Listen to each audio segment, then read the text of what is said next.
Aha, кірдім. Ой, Так, сори, звондап жатыр. окей. Так, демонстрация қосып қояйын. Так, сонда қараңызшы, сіз осы фигмадан подписка алдым деп тұрсыз ба?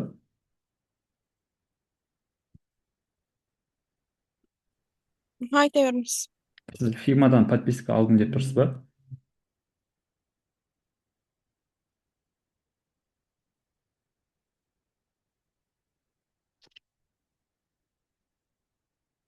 Так, ұлжан ханым осындасыз ба? Дауыс жаңа не болып кетті ма, не болды?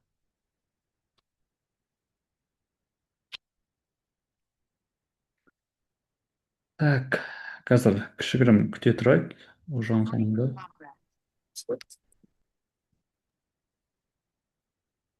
Так, ұлжан ханым осындасыз ба? Я енді кірдім. Қолым босамай жатыр, иә. Иә, как қараңыз, сіз подписка алдым деп айтып тұрсыз Айта ғой осы беріңіз. фигмадан. Мгм. Иә, қазір. Иә, так қараңыз, негізі фимадан подписка алудың түк те қажеті жоқ. Өйткені біз өзімізге керек нәрсенің бәрін тегін жасай берсек болады. Мен осы уақытқа дейін 6 жыл ішінде білмеймін енді қаншама проект бар ғой мына жақта кете береді деген сәтше соның бәрін тегін жасағанда ешқандай оплата жасаудың қажеті жоқ. Тилданың ішінде, ой, фигманың ішінде именно ше, фигманың ішінде. Потом тилда бойынша айтайық енді. Тилдаға, Аха, тыңдап тұрмын. окей, тилдаға оплата керек болуы мүмкін. Қай кезде керек болады? Қараңыз, мысалы бізде Аха, клиенттің сайтын жасап жатырмыз және клиенттің сайтын жасап жатырмыз да клиенттің ішінде каталог товар бар мысалы ше, және осыны басқан уақытта осындайды басқан уақытта клиентте мысалы маленький. копейка деген сияқты керек болса, Аха, тыңдап тұрмын. осындай нені керек болса, ә, осындай нәрселерді болу үшін біз тилдадан подписка алу керек боламыз да. Ал егер бұндай нәрсені егер подписка алмайтын болсақ, бізде тилдада бұндай нәрселер қосылмайды. Мына жердегідей корзина, избранный, мына жердегідей форма заявки деген сияқты Аха, нәрселер қосылмайды. Потом мына жақтағыдай категория тоже қосылмайды да. Сол себепті пейдж. тилдадан клиенттерге қосылу керек болады, подписка алу керек болады да. Да, пейдж. Так, түсіне алдыңыз ба? Иә, түсіндім. Тилда да подписка алу керек болады, егер де күрделірек жасау керек болса. Ал фигмадан алудың маңызы қажеті жоқ. Иә, тилдадан негізі алудың қажеті жоқ түкте. Да. Ә, Иә, негізінде. так, потом тағы қандай сұрақ қойдыңыз? Тилда біз сайт арқылы жасау керекпіз, иә. Сонда тилда сайтына кіреміз. Сосын өзіміз сайт жасай береміз, иә. Иә, осы жақтан біз сайт жасайтын Регистрация боламыз да. барлығы кіреді, иә. Иә, иә. Сіздің жаңа айтып жатқан фигмадағы кнопка деген сияқты айтып жаттыңыз ғой бағана, иә?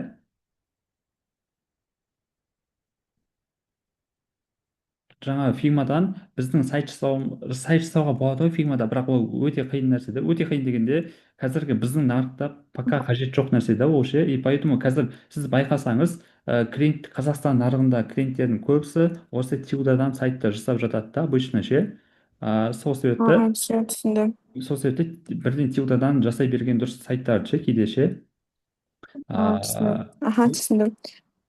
иә, мысалы қазір тилдаға барып көрейік, иә. Бізде просто Аха. мгм. Қандай? Бізде просто веб разработчик болғаннан кейін біз мысалы арнайы бағдарлама код түрінде жасайтынбыз. HTML сондайды CSS қолданып ше. Иә. Солай арқылы жасайтынбыз. Тилдан естідім. Окей. Как қараңыз, негізі, иә, менде де негізі бұрында мектепте оқығанда осыдан қашан бір 10 жыл бұрын ба менше Назарбаев зияткерлік мектебінде оқып жаттым, және сол жерде мен жаңа өзіңіз айтып отқандай JavaScript, PHP, Python деген сияқты нәрсенің бәрін үйреніп Иә, солай. істеген сайттар жасаған, бірақ ол өте ұзақ уақыт алады екен. И поэтому мен Иә, тилдаға ұзақ көшіп уақыт кеттім алады. да. Себебі тилдаға көшіп кеткен себебім мұнда тез жасауға болады. И потом еще клиенттерде де клиенттерге енді маңызы жоқ қой вообще. Там клиенттерге барынша тез жасап берген маңызды, ол клиент үшін өз ойындағыдай жасап берген маңызды. ол қайда жасауға маңызды емес, бірақ ше ол тек нелерге ғой, жаңағы кейбір разработчик жігіттер нелер Мгм. айтып жатады да адамдар, ой там тилдадан жасадым, ол әшейін конструктор ғой деген сияқты ше.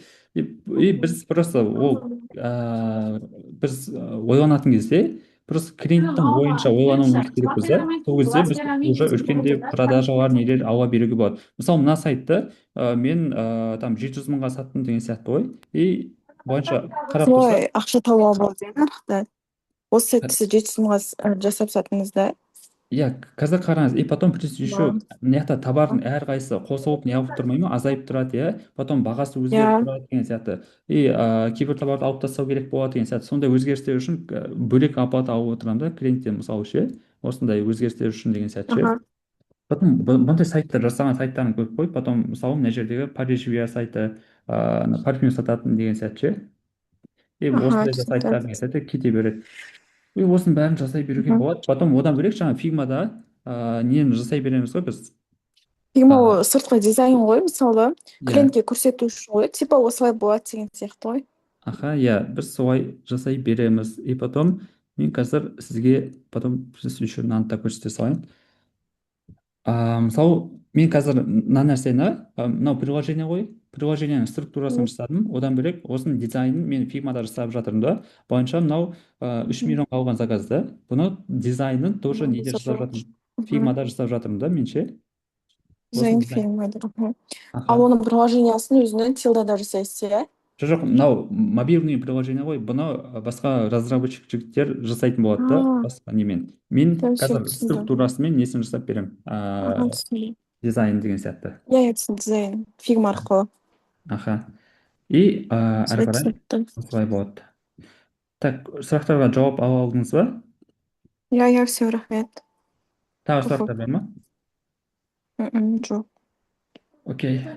Так, менде жаңа бүгін екінші тақырып бар деп айттым. Екінші тақырып осындай бір сайтқа разбор жасау. Разбор жасау дегенде қараңыздар. Мына жерде менде былай ғой, бәрін нөлден бастап отырмаймын. Мен кішігірім қалай жасалатынын көрсетіп кетемін. Ең алдымен біз фигмаға барғанда F дегенді бассақ, мынаны жоғарыға қояйыншы. F дегенді бассақ, бізде фрейм пайда болады. Мына жердегі фрейм пайда болады. Және осыны былайынан сызып құрастыра саламыз. Құрастырғанда біз потом бұның не осы фрейм деген таңдап тұрамыз да мына жаққа барамыз. W тұрған жерде 1440 деп қоямыз. Яғни сайттың ұзын ені бойынша ғой, ені бойынша осылай қоямыз. И қойғаннан кейін биіктігі маңызды емес, енді биіктігі сайттың ішіндегі контент бойынша өзгеріп отыра береді.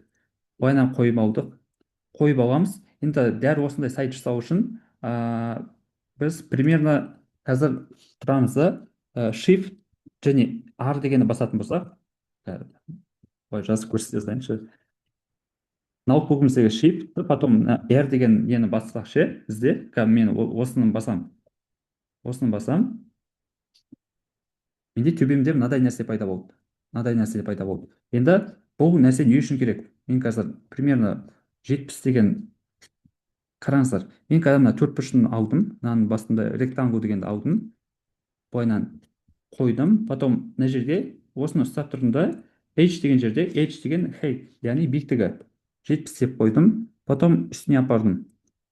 Енді апардым да, қараңыздар, апардым, басқа пустой жерге бастым, және мына төбесіндегі нені алдым. Жаңа shift R деген басқанда бізде мынадай линейка шығып кетеді. Осылайынан қойдым. Потом мынаны алып тастадым. Енді мен қараңыздар, мына жерде, мына линияның бойында мен мына жақтағыдай менюді жазсам болады. Менюді әкелсем болады да. Мысалы мына жерде не деп тұр? Анас деген сияқты нәрселер ше. Бұндайды жасау үшін просто мен қазір неге текст деген басып, мынаның ішіне апарам. Так, анас деген сияқты, біз жайлау деген сияқты тұр, мысалы ше. Мына жақта қарасақ 15 неде тұр екен. Обычно осындай нәрселер менюдағы элементтер, анас, там, аккомпани дегендер бір 16, 18 деген сияқты размерде тұрады. Так, қараңыздар, осылай жасап болған мына жерде ше, тек қана осылайынан жасап болған. менде қазір мына нәрсе не үшін керек болды, менде қазір мына нәрсе жоқ болса егер ше, мен қазір бір не істеп кетуім мүмкін еді, мынау астыға кетіп қалуы мүмкін еді, шамалы расчет алмауым мүмкін еді да. Сол себепті жаңағы shift R дегенді басып мына жерден өзімде менюдің границасын қойып қойдым, және енді осы границадан аспаймын да мен ше, солай жасай беремін. Потом енді мына жердегі түрмен көрсетейінші. Мынадай курсы деген сияқты нәрсені қалай жасайды. Бұндай нәрсені жасау үшін кәдімгідей мына жаққа барады, ректангл деген барады. Бұлайынан ашып аламыз да, қараңыздар, жақындатсақ, осы төрт бұрышқа жақындатсақ, бұлайынан радиус қойсақ болады. 8, 9, 10 деген сияқты. 10 деген радиус қойып қойын. 10 деген радиус қойып қойын. Потом қараңыздар, осы төрт бұрышын таңдап тұрам да, stroke дегенді басам, мына жердегі плюсті басам. Сосын оның үстіндегі fill деген бар емес па, мына көздің суретін басам, болмаса минусты басам. Мен қазір көздің суретін баса тұрайын. Көздің суретін басқанда ішіндегі нәрсе жоқ болып кетті. Уже жаңа астында қосқан stroke деген пайда болды. Stroke деген осы бордюр ғой, қараңыздар. Мен ақ түсіге қойып қояйыншы. Stroke деген плюсті бастым. Сосын бізде осындай бордюр пайда болды. Біздің жағдайымызда мынау көк түсте тұр. Примерно мынадай бір көк түсте тұр. Осылайынан жасап алғанбыз. Потом әрі қарай ішіндегі мына курсты дегенді әшейін текстпен қоя саламыз. Мына жердегі текст дегенді басамыз, ішіне қоямыз, курсы деп жаза саламыз. Былайынан жазып қоя саламыз. Потом мына қасында бір иконка тұр екен. Так, мына жақта қандай иконка? Қазір қарап жүре салайын.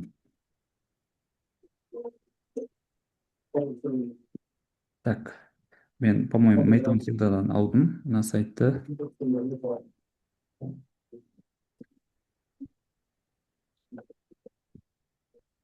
Так, бұл жерде әшейін үшбұрыш тұр екен. Үшбұрышты жасау үшін жаңағыдай мына жақта қайтадан барамыз. Мына төрт бұрыш тұрған жердің үстінен басып, полигон деген бар. Болмаса, еще біз мынаны ауырсақ болады. Қасындағы ше, мына пен деген таңдасақ болады. Пен деген таңдаймыз. Мына жерге былайынан қоямыз. Мына жерде екінші точкасын анықтаймыз. Потом мына жерге былайынан қоя саламыз. Қойғаннан кейін мына X-ті басамыз. Потом stroke деген жерде біз түсін таңдаймыз. Мысалы ақ түс па, ақ түсті қоямыз. Потом мына жерде қарасақ, мынау жестко болып тұр да, мына нелер, линиялар жестко болмаған қаласақ, мынаның үстінен басып тұрып, start point деген бар, осы жерде round деген бар. Осыны таңдап қоя саламыз. Потом әрі қарай енді мына жердегі край үшкір болмаған қаласақ, осы жаңа жасаған нәрсемізді таңдаймыз, және corner radius деген бар. Осы жерден бәрі болмаса 0,5 деген сияқты 0,5 деп қойсақ болады. Енді әдемі шыққан жоқ, өкінішке орай. Былайынан бірақ үстінен 2 рет басып өзгерте берсек болады. Окей, сіздер мына ұнамай тұр ма? Үстінен 2 рет басасыздар, иә? Потом өздеріңіз қалғанша былай өзгерте бересіздер.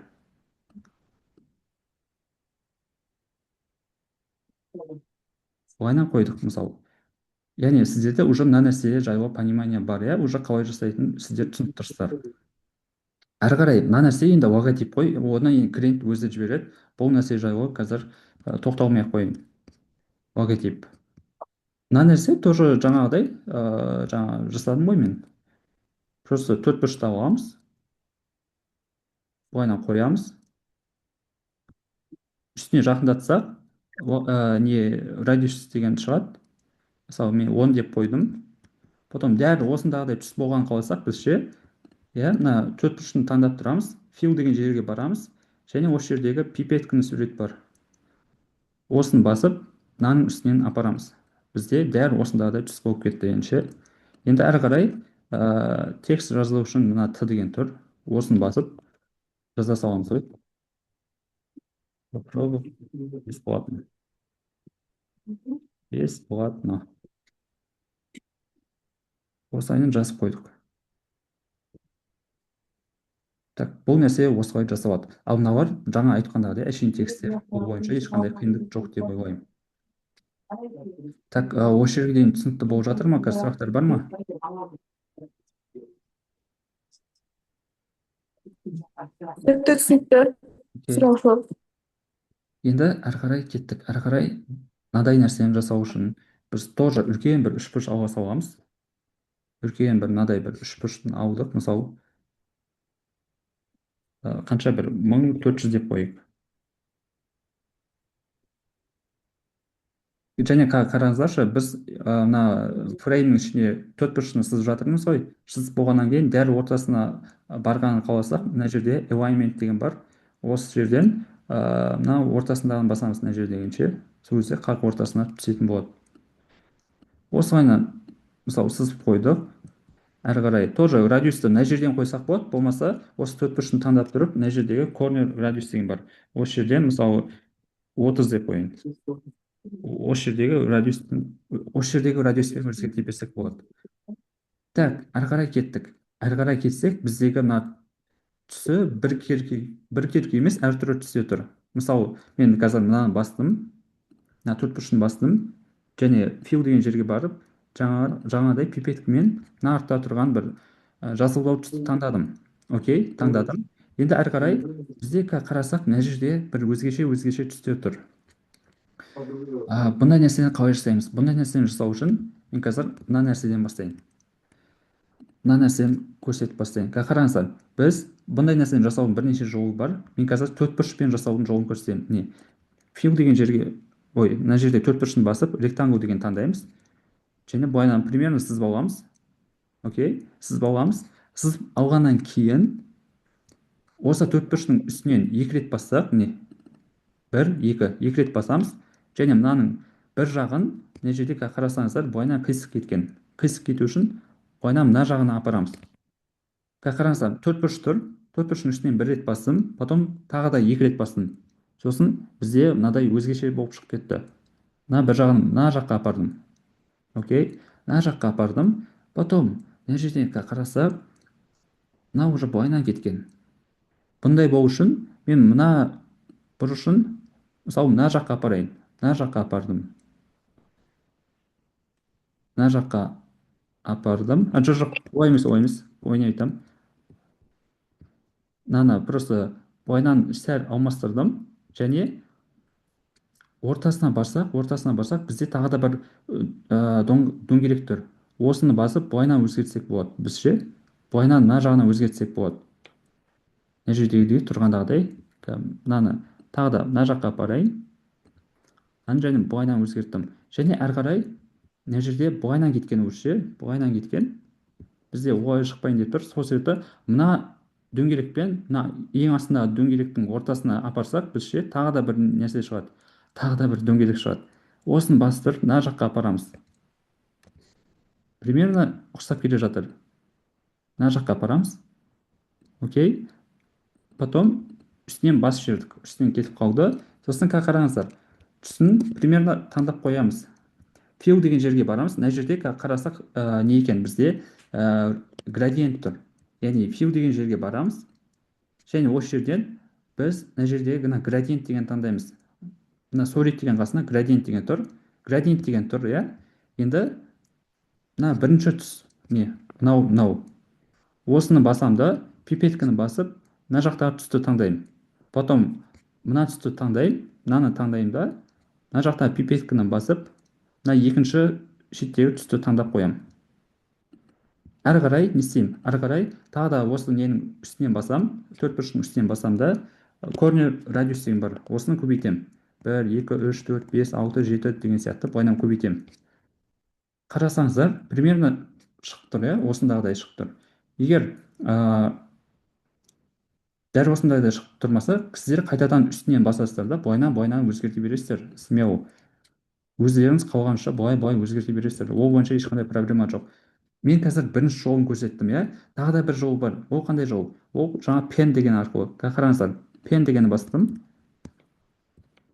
Примерно андағыдай сызып отырайық. Мына жақтағыдай. Былайынан бастым. Былай қойдым. По-моему, мына пенмен даже оңай сияқты. Былай қойып шықтым. Қойып шыққаннан кейін не істеймін? Мен bend деген бар. Мына жерде ше bend деген бар. Осының үстінен басып, әр бұрышын деген дөңгелектері бар емес пе? Соның үстінен басып шықсам болады, бірақ басып шықпай ақ қояйын. Сол себепті қазір артқа қайтайын. Артқа қайттым. Потом X дегенді бастым. Осыны мына жаққа әкеліп алдым. Не? Мен қазір мына пен дегенмен осылайынан былай сызып шықтым. Енді әрі қарай не істеймін? Әрі қарай осының үстінен басам да, мен мына жердегі fill деген үстінен плюсикті басам. Потом stroke дегенді өшіріп тастаймын. Менде қазір stroke бордюр керек емес. Окей, өшіріп тастадым. Енді тоже мына жаққа градиент деген қосып қоямыз. Градиент деген қосқанда қарасаңыздар, бізде түстің түсуі жоғарыдан астыға болып тұр. Ал мына жерде сол жақтан оң жаққа түсіп тұр, иә? Сол себепті мен мына бұрышын аламын да мына жаққа қоямын. Потом мына жақты аламын да мына жаққа қоямын. Енді қайтадан мынаның үстінен басам, fill деген жерге былайынан қойып қоя саламын. Потом мынаның үстінен басам да мына пипетканы таңдап, мына жақтағы түсті таңдап қоямын. Енді әрі қарай жаңағыдай қайтадан мында радиус дегенді былайынан өзгерте берсек болады, өзіміз қалағанымызша. Бұл нәрсе жалпы осылай жасалады. Окей, түсінікті деп ойлаймын. Потом мына жерде қараңыздаршы, мен мына жаққа апарып қояйын. Окей, мына жаққа апарып қойдым. Және мына жерде мына нәрсе былайынан жасыл түсте тұр, иә? Жасыл түсте тұр. Бірақ жоғарыға апарсақ, бұның түсі сриватса етіп кеткен мына фондағы түспен бірге. Бұндай нәрсені қалай жасаймыз? Бұндай нәрсені жасау үшін қараңыздар. Біз ең алдымен осыған ұқсас фигураны сызып алу керекпіз. Енді біз примерно төрт бұрышын сызайық қайтадан. Төрт бұрышын сызамыз. Және осы төрт бұрыштың үстінен басып тұрамын. 2 рет басам да былайынан кетеді. Былайынан кетсін, иә? Былайынан кетсін. Және бізде керекті түс мынадай жасыл түс қой. Жасыл түс, иә? Енді осы fill деген жерге барам қайтадан. Және мына жердегі градиент деген таңдаймын. Яғни үстіден астыға түсіп тұр. Енді ең астындағы түсті таңдаймын. Мынаны таңдаймын, ең астындағы түсті таңдаймын да. Мына жақтағыдай градиенттегідей түсті таңдаймын. Мына жасыл түсті таңдаймын. Өзгеше болып тұрғанша осыны таңдаймын. Бізде мынадай код шығып кетті. B6FB62 деген сияқты. Осындай код шығып кетті. Енді осы түсті мен тағы да төбесіне де қоямын. Бірақ не үшін екенін түсіндіремін. Қараңыздаршы. Былайынан қойдық. Мына нәрсе біздегі мына нәрсе мынаның артында тұр. Мына жерде ше? Артында тұр. Енді біз тұрамыз да, мына жақтан сол жаққа барсақ, мында ректангл деген төбесінде тұр. Міне. Мынау ректангл. Ал маған ол мына вектордың артында тұру керек. Сол себепті мынаны ұстап тұрамда артына қоямын. Мынаның вектор 2 деген артына қоямын. Енді менде не нәрсе шықпай тұр? Менде шықпай тұрған нәрсе мынадай фондағыдай түспен бірігіп кетуі, жоғарыға барған сайын фондағы түспен бірігіп кетуі шықпай тұр. Бұндай нәрсені шығару үшін мен мынаның үстінен басам, қайтадан fill деген жаққа барам. Енді мына жоғарыдағы түсті таңдаймын менше. Мына жоғарыдағы түсті таңдап қоямын. Таңдаймын да, мына жерде бізде мына жоғарыдағы түс мынау ғой бізде ше, мына түс. Енді осыны 0 деп қоямын. Көрдіңіздер ма? Былайынан тұрды. Және мына жердегі жоғарыдағы түсті ше, мен көріну деңгейін 0 деп қойдым. Соның арқасында мына жерден жоғарыға барам дегенше бұл өзінен өзі жоқ болып кетеді. Мына ең астында қатты көрініп тұрады. Жоғарылаған сайын біртіндеп өшіп баратыр. 100%, 70%, 60%, 50 деп көріп тұрсыздар ғой, иә? Осында 0%-ға дейін жоқ болып кетіп тұр.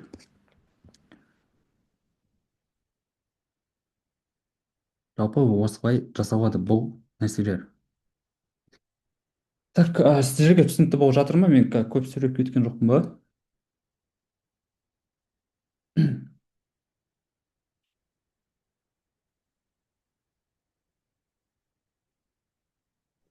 Түсінікті, нормально.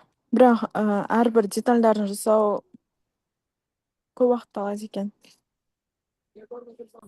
Так, негізі көп уақыт алмайды. Бұны жасаудың да жолдары өте көп негізі. Мен қазір детально түсіндіріп отқасын көп уақыт алып кетіп жатыр. Мен негізі уже бұндай сайттың уже екі үшеуін бітіріп тастайтындай уақыт болды да. Мен сіздерге түсіндіріп отырамын дегенше. Басында әрине қиын ғой, шамалы адаптацияға үйренемін дегенше ше. Потом одан да басқа жолдар бар ғой. Қазір әртүрлі искусственный интеллект анау мынау дегендер шығып жатыр. Соның арқасында тез тез жасалатын бір жолдары да бар негізі арасында. Ол бойынша енді бөлек түсіндіру керек болады. Все, рахмет. Так, Түсінікті, рахмет көп. окей. Потом мынадай суреттерді қалай аламыз? Бұндай суреттерді алу үшін біз мысалы мына жаққа барайық.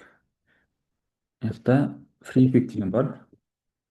FreePic деп Google-ға жаздық мысалы ше. Түсінікті болу үшін не FreePic деп жаздық. Бізде Magnific деп шығып кеткен екен. Яғни атау өзгеріп кеткен. Осы жерге барамыз да Asian там бой, яғни азиат жігіт ноутбукпен тұр дегенді алып қарайық. Міне примерно осындай суреттер, міне мына суретті алып қойсақ болады да. Мысалы сіздерге қазір мынадай суреттер табу қиындықтар болуы мүмкін. Сол себепті осы жақтағыдай суреттерді алып қойсақ болады. Осы жақтан суретті алып тауып қоятын боламыз біз ше. Осы жақтан. Так, сәлеметсіз, кодты білесіз ба? Білсеңіз соны үйренсеңіз жақсы болушы еді дегенде, ол код деген ол негізі білемін ғой, бірақ дәл қазір бүгінгі тақырыпты оған арнауға келмейді. Басқа күндері болмаса. Ол код дегенде ше, ол код деген нәрселер негізі тилданың ішінде де бар нәрселер ғой негізі ше. Қараңыздаршы. Код деген. Кодпен енді сіздер конкретно сайт жасау жайлы сұрап отырсаңыздар, былай ғой, тилданың ішіне барғанда бізде vibe блок деген бар. Осы жерден міне осы жерде тоже code дегендер бар. Мына жерде ше. Сол нәрселер ғой. Просто не істеу керек. Тилданың ішінен бірден үйреніп ала берсеңіздер дұрыс деген ғой. Егер именно сайт бойынша сұрап отырсаңыздар. Так, енді кішігірім осылай. Әрі қарай қалған нәрселер мынадай тексттер ғой. Жаңа мынаны жасау жолын көрсеттім иә. Мынадай просто төрт бұрышын сызып аламыз. Былайынан. Так, мына жердегі мынадай төрт бұрышын сызып аламыз. Былайынан қоямыз. Потом бұның радиусын до конца былайынан бұрып тастаймыз да ақ түсті қоямыз. И жаңағыдай текст деген басып, осының үстіне басып жазып бастаймыз. Енді тексттің түсін өзгертіп жіберейін, қара түске деген сияқты. Осы жердегідей жазып бастаймыз.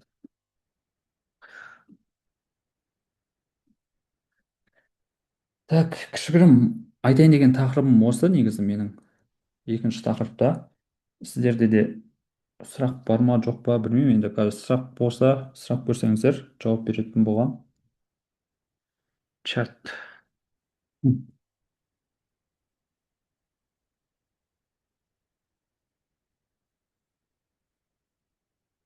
Так, сіздерге бүгінгі айтқан тақырыбым түсінікті болды ма?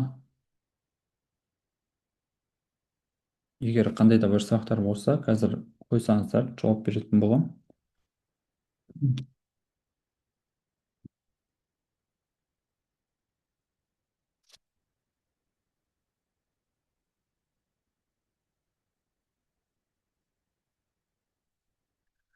Онда сұрақ жоқ сияқты ма? Сіздерде сұрақ жоқ болса, осы кішігірім бір тақырыпты аяқтай берейік. Бүгінге мен екі тақырып айттым. Екі тақырыпта пайдалы болды деп ойлаймын. Енді егер сұрақ болса неге жауап беремін деген ой болған, бірақ сіздер ешқандай сұрақ қойып отқан жоқсыздар пока. Сол себепті қазір бітіре берген дұрыс шығар деп ойлаймын енді осы созвонды. Окей?